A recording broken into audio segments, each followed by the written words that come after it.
Assalamualaikum warahmatullahi wabarakatuh. Waalaikumsalam warahmatullahi wabarakatuh. Bagaimana kabarnya hari ini? Baik. Baik. Alhamdulillah. Hadir semua ini ya? Ya, Pak. Oke, sebelum kita memulai pelajaran hari ini, silakan Isran pimpin doa. Teman-teman, sebelum kita belajar, marilah kita berdoa menurut agama dengan keyakinan kita masing-masing. Berdoa dimulai. Berdoa selesai. Oke, terima kasih Isran. Masih suasana pandemi, saya harap kita semua tetap mematuhi protokol kesehatan, anjuran pemerintah yaitu 5M, memakai masker, mencuci tangan, mengurangi mobilitas, menjaga jarak, dan menghindari kerumunan. Ya, adik-adik, siapa yang masih ingat materi kita minggu lalu yaitu tentang format teks pada halaman web? Saya, Pak. Silakan Zainal. Materi kemarin menjelaskan struktur dasar teks HTML. Terima kasih Zainal. Selanjutnya, versi HTML itu sampai versi berapa sekarang?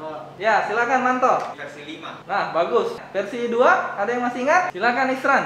Yang kedua dan ketiga apa saja itu fiturnya? Versi HTML yang kedua, Pak, penambahan fitur form. Yang HTML 3, fitur tabel dalam paragraf. Ya, bagus ya. Ya, Pak. Yang keempat, ada yang masih ingat? Perbedaan HTML4 dari versi-versi sebelumnya itu ada perubahan pada tabel dan ada penambahan pada image, link, dan teks. Oke, bagus ya. Yang terakhir yaitu tag format teks. Seingat saya ada tag BR untuk membuat baris baru. Kemudian ada tag H1 sampai H5. Itu digunakan untuk ukuran pada teks. Ya, betul ya. Saya koreksi, H1 sampai H6 ya. Jadi yang paling kecil itu H6, yang paling besar H1. Oke, luar biasa ya. Tepuk tangan untuk kita semua ini. Oke ya, kita lanjut untuk materi hari ini yaitu tentang format tabel pada halaman web ya. Dengan indikator pencapaian kompetensi sebagai berikut. 3.3.1 menjelaskan tag-tag HTML yang digunakan untuk membuat tabel. 4.3.1 membuat program halaman web yang menampilkan tabel. 4.3.2 menunjukkan hasil tampilan pembuatan tabel pada halaman web. Adapun tujuannya yaitu mampu menjelaskan tag-tag HTML yang digunakan untuk membuat tabel. 2. Mampu membuat program halaman web yang menampilkan tabel. 3. Mampu menunjukkan hasil tampilan pembuatan tabel pada halaman web. Nah, ada yang tahu manfaat format tabel pada halaman web? Apa manfaatnya? Ayo, Pak. Nah, silakan Satria. Menurut modul yang diberikan sebelumnya, seingat saya, manfaatnya untuk membuat tampilan lebih mudah dibaca dan memperindah. Siapa lagi yang bisa? Saya, Pak. Zainal, silakan. Pak, menurut yang saya baca kemarin di modul, salah satunya itu untuk menampilkan data dari database. Nah, bagus sekali ya. Berarti sudah baca modul ya. Luar biasa. Oke, saya lanjut berarti. Tag tabel dalam HTML. Tag tabel dalam HTML itu ada 3. Silakan Grace bantu saya baca slide di depan. Untuk membuat tabel di HTML minimal membutuhkan 3 tag utama. Tag pertama, tabel, digunakan untuk memulai tabel. Tag 2, TR, singkatan dari tabel row, digunakan untuk membuat baris dari tabel.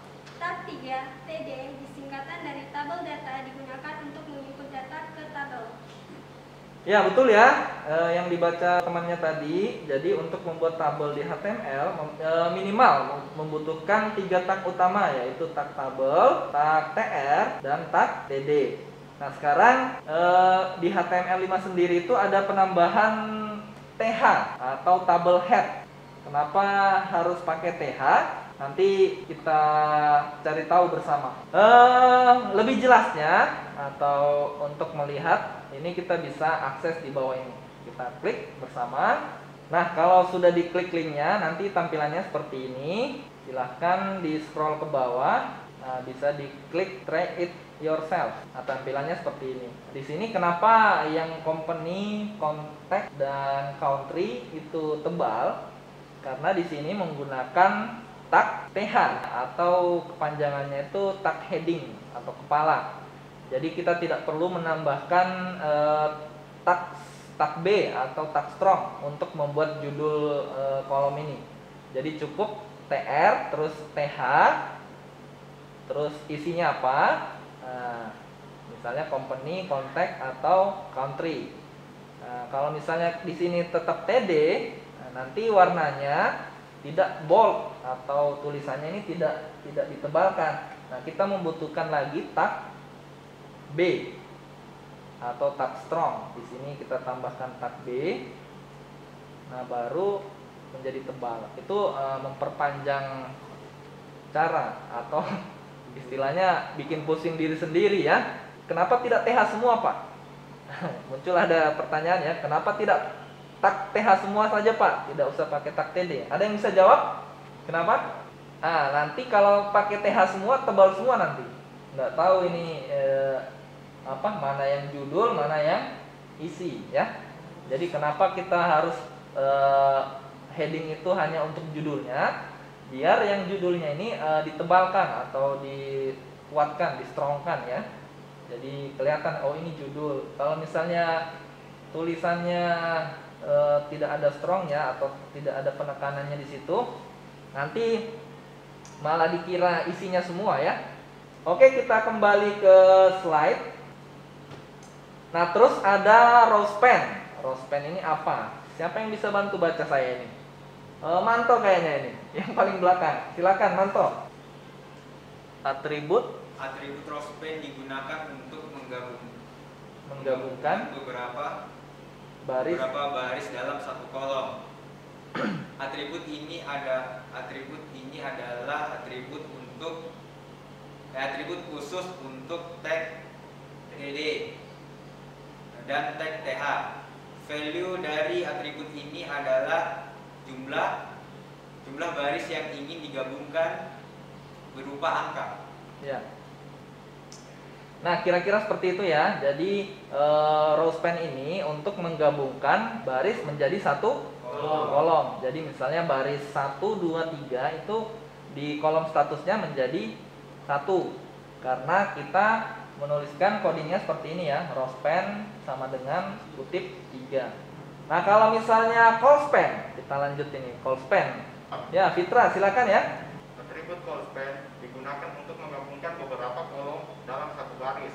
Atribut ini juga untuk tag TD dan TH. Sama seperti rose pen, value untuk atribut ini adalah berupa jumlah kolom yang ingin digabung. Ya, terima kasih Fitra ya. Lanjut. Oh, sudah habis ini slide-nya ini. Ada pertanyaan tentang materi hari ini? Tidak ada ya? Aman? Jelas? Jelas semua. Ada apa semua tadi? Sama? Tag table. Ada 3 kan? Apa semua? Masih ingat? Tabel, TR, TD. Penggantinya TD? Apa bedanya? Kalau TH double head, jadi tulisannya lebih ditekankan, jadi lebih penting. Ya. Menggunakan tag sama seperti menggunakan tag bold. Kalau TD? TD dia Biasa ya? table data. Berarti masih ingat semua ya? Oke, silahkan dicoba. Nanti saya bagikan LKPD. Jadi LKPD-nya ini dikerjakan secara berkelompok ya, seperti minggu kemarin. Tapi karena masih pandemi, tidak usah berkumpul menjadi satu. Jadi tetap di komputernya masing-masing. Tapi kalau mau bertanya, silahkan bertanya ke samping kanan atau ke kiri untuk bertanya jawab ya, atau diskusinya ya. Jelas? Jelas ya? Oke, silahkan dicoba. Silahkan. Kelihatan? Berapa? Kurang jelas. Yang mana? Apa itu rose pen atau? Iya, rose pen. Yang ini seperti judulnya itu kan. Rose pen 3. Coba jalankan. Bisa jadi. Kenapa begitu? Apa yang terjadi? Tabel. Ini salah. Tutup tabelnya jangan di situ, di bawah. Ini. Ya, itu dipindahkan ke bawah. Di bawah ya, di bawah kayak. Coba tes. Bismillah. Oke, jadi berarti ya? Iya Pak. Kesalahan teknik. Kurang fokus. Iya Pak. Sudah paham semua tentang close pen dan Rospen. Ya. Oh, sudah jadi nih kelompok Mugiwara. Minggu kemarin sudah presentasi. Kita cari kelompok lain lagi nih, kandidat yang mewakili teman kelasnya untuk presentasi. Mungkin dari kelompok 3 atau kelompok 1, atau nanti ada nama baru kelompoknya. Kemarin kelompok 2 mengganti menjadi Mugiwara. Oke, kelompoknya siapa yang siap? Maju. Ayo Pak. Ya, silakan maju. Assalamualaikum warahmatullahi wabarakatuh. Waalaikumsalam warahmatullahi wabarakatuh. Kami dari kelompok Yahanu dan saya sendiri, nama saya Satria Bagaskara dan teman saya Grace Liliana akan mempresentasikan hasil pekerjaan kelompok kami. Ya, kita mulai dari nomor 1. Perhatikan gambar coding source di bawah ini.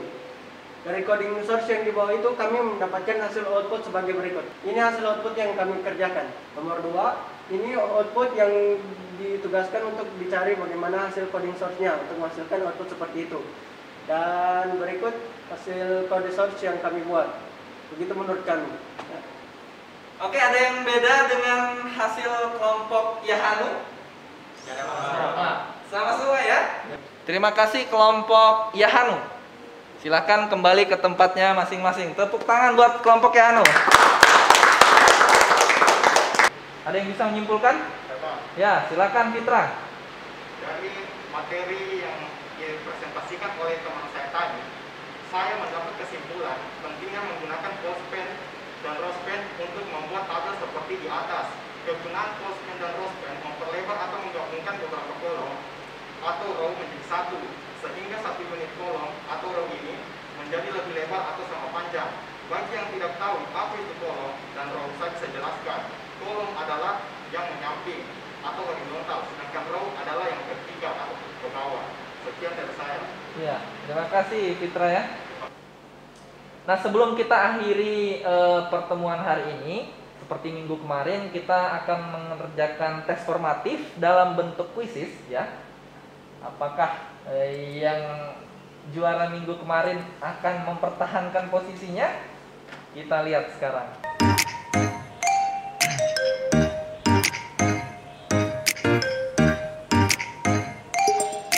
Fitra. Oke, juara bertahan Fitra. Ada juara baru, juara 2 dan 3. Luar biasa pokoknya. Sebelum kita tutup, format tabel pada halaman web itu seperti di awal tadi ya, sangat berguna untuk mempermudah membaca informasi, terus menampilkan data dari database ya. Jadi sangat berguna nanti ke depannya nih. Saya harap adik-adik sekalian menguasai ini atau tidak lupa, jangan sampai lupa ya. Jangan sampai lupa sehingga di pertemuan-pertemuan berikutnya ini bisa membantu kalian dalam menampilkan informasi dari database atau menyusun sebuah website ya, kira-kira seperti itu. Oke, sebelum kita akhiri pertemuan hari ini, silakan Isran mimpin doa ya. Teman-teman, sebelum kita pulang, marilah kita membaca doa menurut agama dan keyakinan kita masing-masing. Berdoa dimulai. Berdoa selesai. Ya. Terima kasih. Semoga minggu depan kita bisa berjumpa lagi dalam keadaan sehat semua. Oke, terima kasih. Silakan komputernya di shutdown, mejanya dirapikan lagi. Sampai jumpa minggu depan. Assalamualaikum warahmatullahi wabarakatuh. Waalaikumsalam.